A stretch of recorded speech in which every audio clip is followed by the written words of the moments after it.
Hola amigos, vamos a hablar lo que es el informe pericial y lo que es la estructura del informe pericial. Para ello, pues vamos a mirar un concepto de lo que es el informe pericial. Tiene como propósito consignar claramente la opinión del experto en una ciencia, en una técnica, en un arte, ocupación, afición o idioma, acerca de uno o varios puntos concretos específicos o genéricos que resultan importantes de dilucidar en el proceso y sobre los cuales los abogados de las partes, el juez y la sociedad en general no poseen suficientes conocimientos. De la misma manera, podemos decir que el informe pericial tiene como objetivo general proporcionarle al solicitante el conocimiento científico, técnico o artístico o en fin especializado que requiere para su trabajo dentro del proceso judicial. Igualmente hay unos objetivos específicos que tenemos que tener en cuenta. Primero, por ejemplo, el A, describir la evidencia estudiada. B, informar acerca de las bases científicas y técnicas o artísticas del concepto pericial. C, anunciar los métodos y las técnicas empleadas en el estudio realizado. D, resumir las conclusiones obtenidas. E, absolver las cuestiones planteadas por el solicitante. F, servir de base para el interrogatorio y contrainterrogatorio de las partes durante el juicio. Y G, representar el trabajo del perito. En la estructura del informe pericial partimos de lo que es el preámbulo. El preámbulo es un formato de solicitud, es la parte introductoria en la cual se anotan los datos que tienen que ver con los despachos del solicitante y del perito que aporta el conocimiento requerido.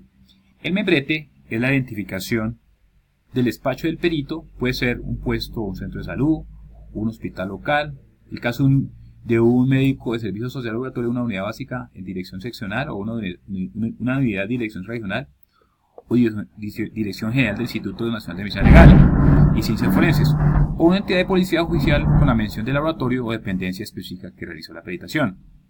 En el lugar de radicación del perito de la mención del sitio de ubicación, el número del informe pericial es el mismo número del oficio remisorio y se asigna internamente por cada dependencia con la sigla correspondiente a la identificación del despacho respectivo, de acuerdo con cada una de las instituciones. En caso de ser peritaciones de tipo privado, se recomienda utilizar un número consecutivo de respuesta que será útil como identificador del reporte del experto. La fecha del informe pericial corresponde al día en que se está redactando la respuesta a la solicitud. Este dato es importante para poder establecer el cumplimiento de los términos de la actuación pericial. Puede diferir a la fecha del examen e inclusive puede ser distinta a la fecha en que se realizan las distintas valoraciones e interconsultas generadas por el experto directamente. El solicitante o autoridad destinataria es la misma persona que suscribe el oficio de solicitud y a la cual se le está contestando su petición. En Colombia puede ser tanto la Fiscalía como la Defensa y también el procesado. En lo que corresponde a las referencias, primero tenemos el número del caso o del expediente, identifica el cuaderno en el cual se está llevando la actuación procesal y por supuesto en el cual debe quedarse archivado el informe pericial. Seguidamente el nombre del examinado. La inclusión de este dato facilita la identificación del caso y colabora en la organización de los archivos institucionales. Tenemos también la enumeración de la evidencia física. Es un dato importante puesto que anuncia el tipo y la clase de material que se sometió al estudio del experto y al cual se refiere el informe pericial. El número del oficio petitorio se extrae también del oficio de solicitud. Existe la posibilidad en el procedimiento penal acusatorio de realizar esta solicitud de manera verbal, ya sea personal o telefónicamente, en cuyo caso no existe un número de solicitud. La fecha del oficio petitorio, como se dijo anteriormente, sirve para verificar el cumplimiento de los términos de la actuación pericial. Además es de utilidad en la verificación de la cadena de custodia y con relación de las actividades previas a la solicitud de la actuación pericial. Por último tenemos el tipo de delito. Este dato es opcional y sirve para orientar la actuación pericial y además para facilitar la realización de estudios de investigación científica en ciencia forense. El tipo de delito pues no es importante acá, podemos decirlo, porque el perito no está dado para hacer ningún tipo de apreciación en cuanto a lo jurídico, sino lógicamente lo que le corresponde a lo técnico-científico. Por eso no es importante el tipo de delito. Los hallazgos. Los hallazgos del tercer punto del informe pericial está conformado por elementos recibidos para estudio. Tenemos la lista de evidencias físicas que el experto recibió y sometió a los estudios periciales.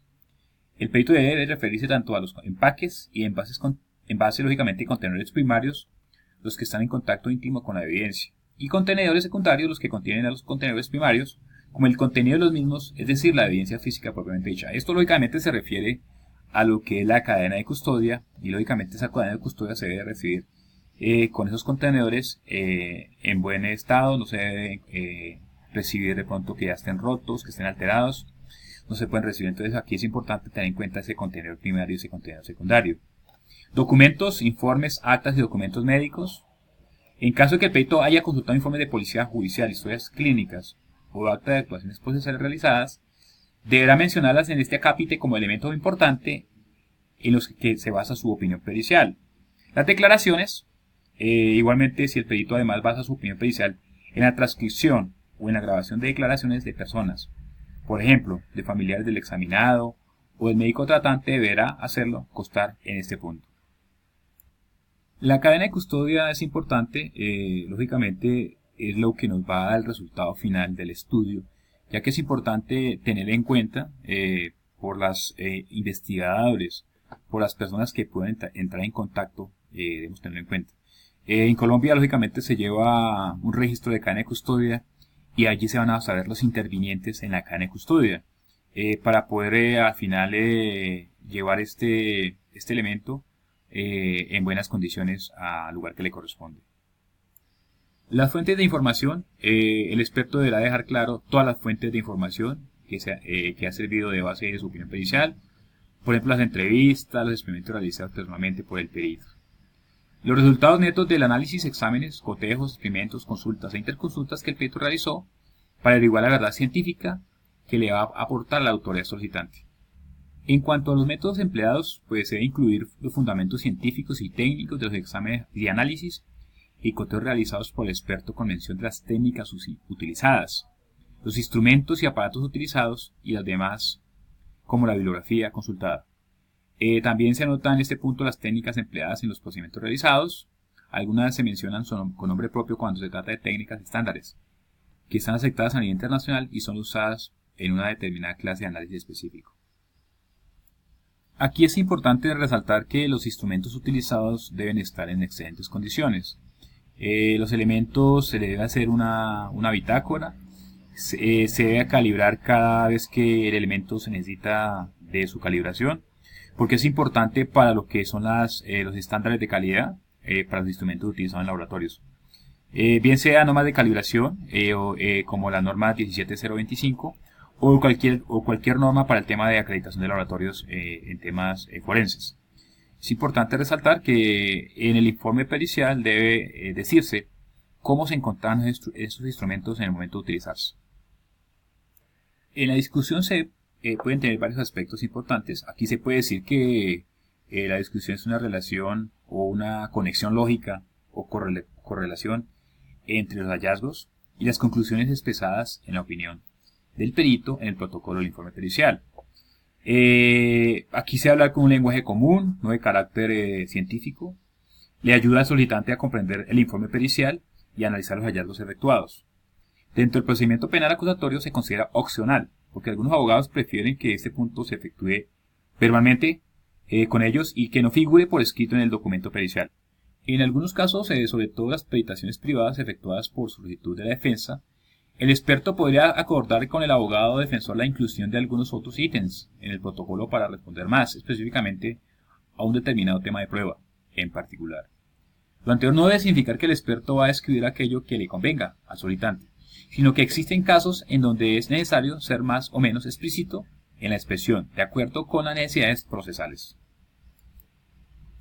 En lo que corresponde a la opinión pericial, pues podemos hablar de dos cosas en particular: de las conclusiones científicas y los juicios de valor. Podemos decir que las conclusiones deben estar igualmente redactadas en frases cortas y concisas y se deben de enumerar con el mismo número de preguntas que sean contestadas. En las conclusiones el perito puede incluir tanto conclusiones científicas como juicios de valor. Vale la pena lógicamente hacer una diferenciación entre ambos. ¿Qué es la conclusión científica? Pues es un resultado final de haber aplicado el método científico al análisis de un asunto o de un problema determinado. Debe ser objetiva, cuantificable, medible, repetible, es independiente de la opinión personal del perito, de su experiencia y de su forma específica a enfocar las cosas. Podemos decir que dos peritos igualmente entrenados deben arribar a conclusiones científicas semejantes y usan técnicas homogéneas y proceden éticamente. Podríamos hablar también de lo que es el juicio de valor. También son producidas por el perito, igualmente al final de los procedimientos utilizados, pero son de tipo subjetivo, no son medibles ni cuantificables. Algunas veces están influenciados por la experiencia del perito, por su manera específica de apreciar las realidades y por su opinión personal. Podemos decir que los peritos igualmente entrenados pueden llegar a juicios de valor diferentes, sin que esto signifique que alguno de los dos haya actuado incorrectamente, o que esté equivocado o que quiera defraudar a la administración de justicia. No obstante lo anterior, existen varias ocasiones en las cuales es indispensable que el perito concluya con un juicio de valor, puesto que no es posible en estos casos arribar a una conclusión científica. Podemos decir ya de manera final que todos los sistemas judiciales, y el colombiano no es una excepción, están construidos sobre la base de hacer juicios de valor acerca de la responsabilidad sobre la culpabilidad para la graduación de la pena, para la aplicación de medidas de seguridad, para el levantamiento o sustitución de las mismas, de manera que el aporte en un juicio de valor que viene de un experto es un elemento probatorio útil que puede indudablemente cumplir con la función de colaborar con la administración de justicia. Y para culminar, podemos afirmar que no obstante hay una variedad de juicios de valor que están vedados para el perito. Son los juicios de responsabilidad penal que no se debe tener en cuenta.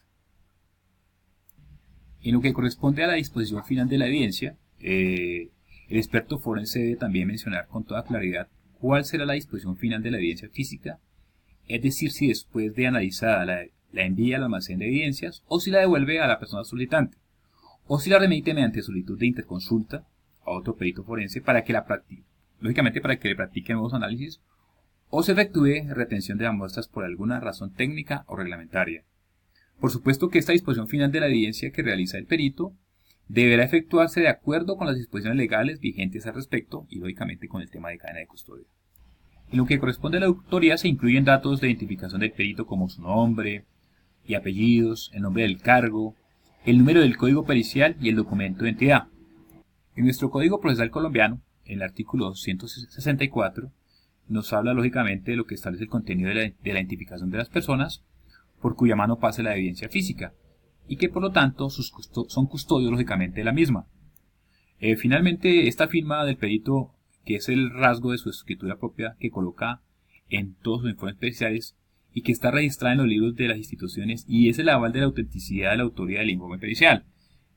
También lógicamente algunos informes periciales pues queda resaltado lógicamente lo que es la dirección de la institución, el teléfono de la institución y el correo institucional del perito.